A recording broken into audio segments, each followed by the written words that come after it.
Jayden Maiava will return to quarterback USC next season.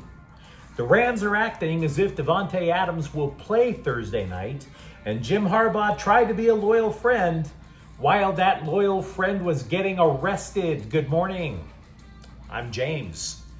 And this is your daily dose of sports and snark for the greatest sports city in the world, Los Angeles. This is the faithful Angelenos Morning Report. It is December 17th, 2025.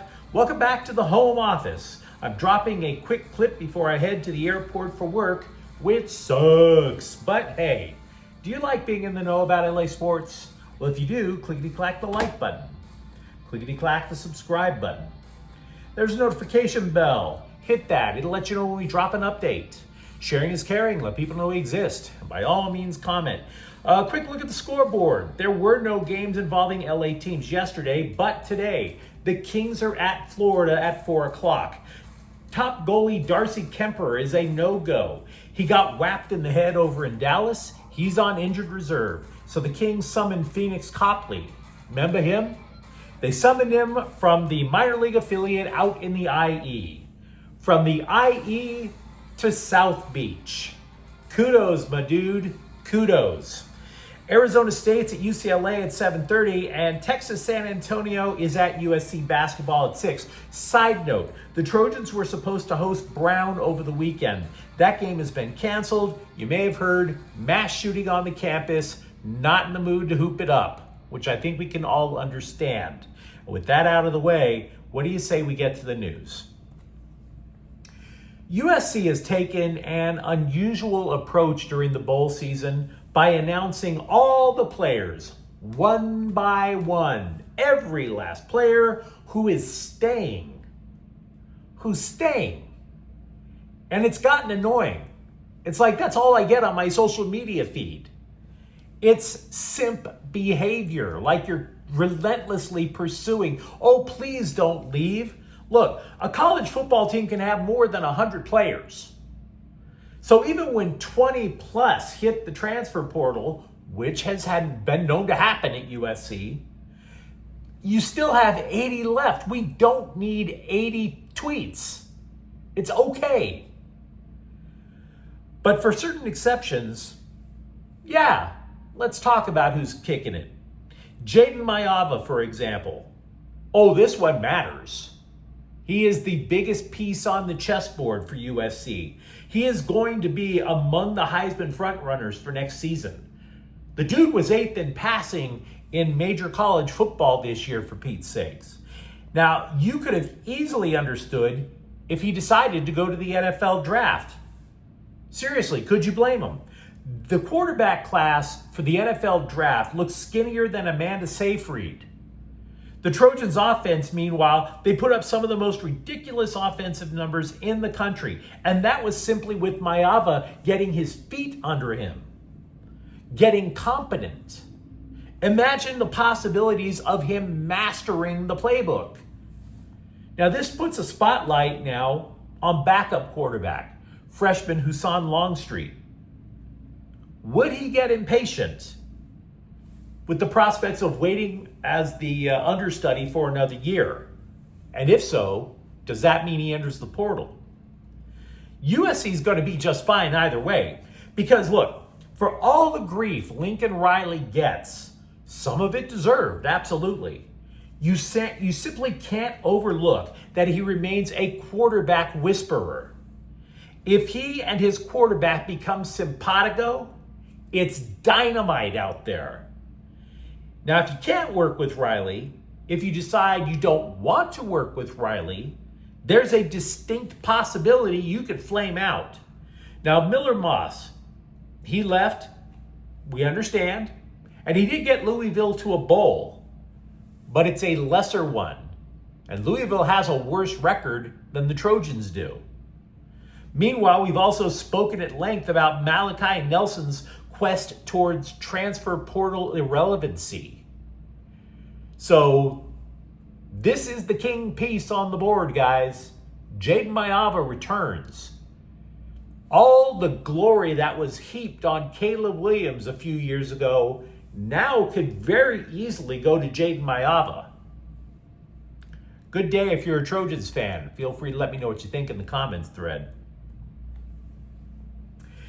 For the Rams, 2 pieces of news. Sean McVay continues to be fruitful and multiply. His wife shot out baby number 2 from the old Play-Doh fun factory of life. But the coach still took time out to let us know that he's not shutting the door on receiver Davonte Adams playing tomorrow night in Seattle. Adams, you may recall, came up lame on a deep route. He re-aggravated a wonky hamstring. McVay said the team will take it, quote, all the way up to game time, unquote, before making a decision.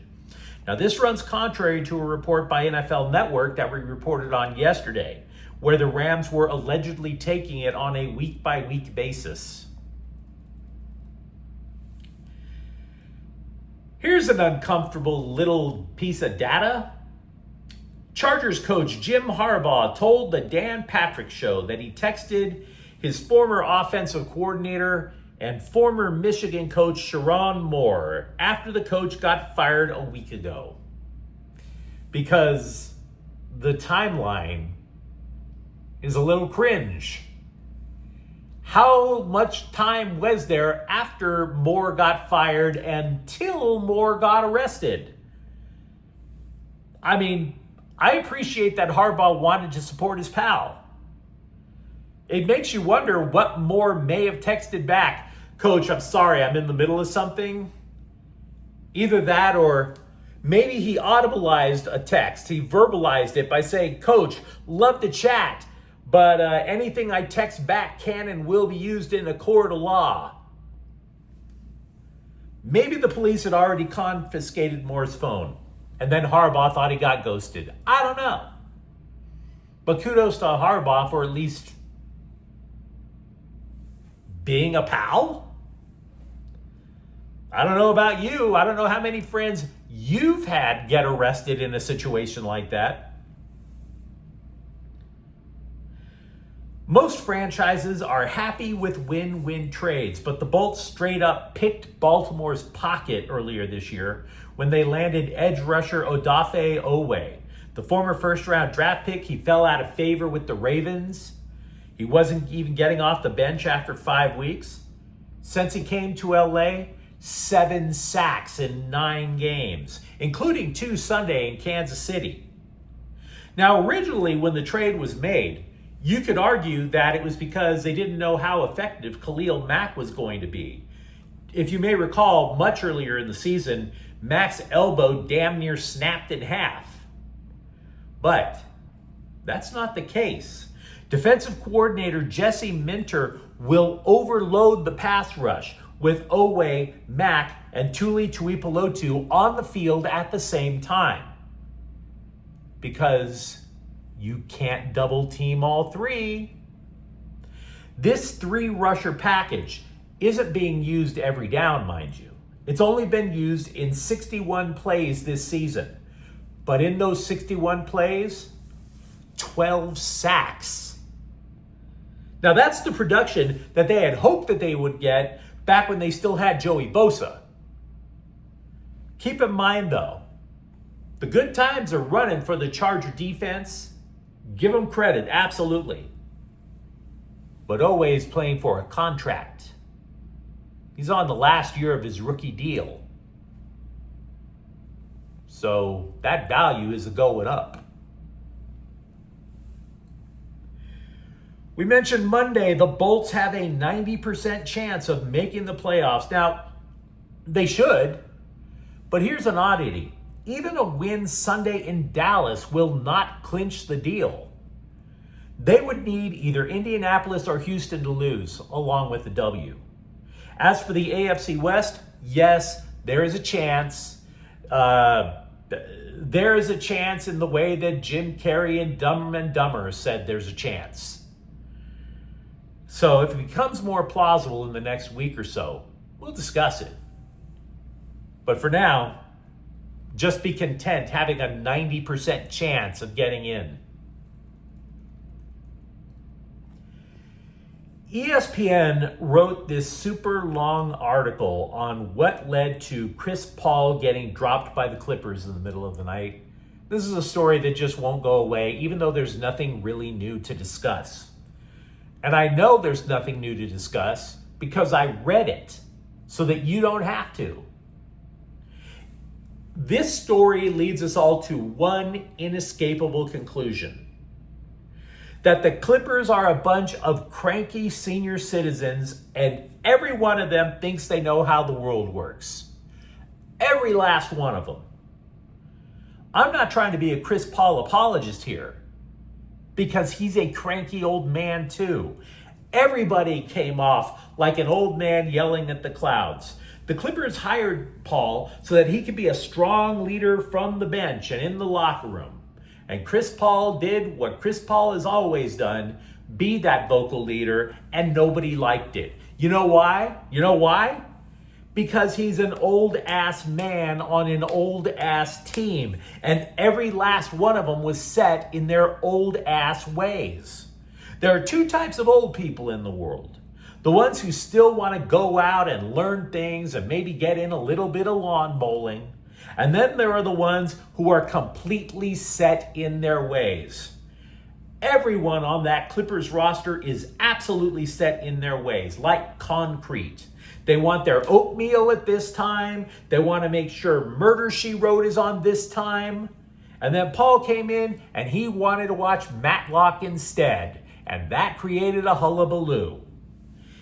Meanwhile, he kept complaining until they cut him. So it doesn't matter. It doesn't matter, by the way. It doesn't even matter if he decided to turn over a new leaf and be the guy who brought in the donuts every day. Here's your Krispy Kremes, guys. I brought the ones with the jelly that you like. Why doesn't it matter? Because the Clippers are 6-20. You can keep bringing up Chris Paul as often as you like. The Clippers are 6-20. It hasn't gotten any better since they cut him. An executive from an opposing team quoted in the story said, quote, "That's how Chris is. He wears you out. He's convinced he's right. And often he is right, which kind of pisses you off. And he'll go around to everyone until you agree with him." If they wanted a cheerleader, why did they sign Chris Paul? They knew what he was like, unquote. Bingo. Bingo. Chris Paul annoyed the hell out of him, and the Clippers are still 6-20. They are an old-ass team. John Collins, on the team, said late in the report, quote, "It's definitely a lot quieter without him here," unquote. And I totally believe that. And the Clippers are 6-20. So you can keep bringing that topic up as much as you want. It does not excuse the record after Chris Paul left.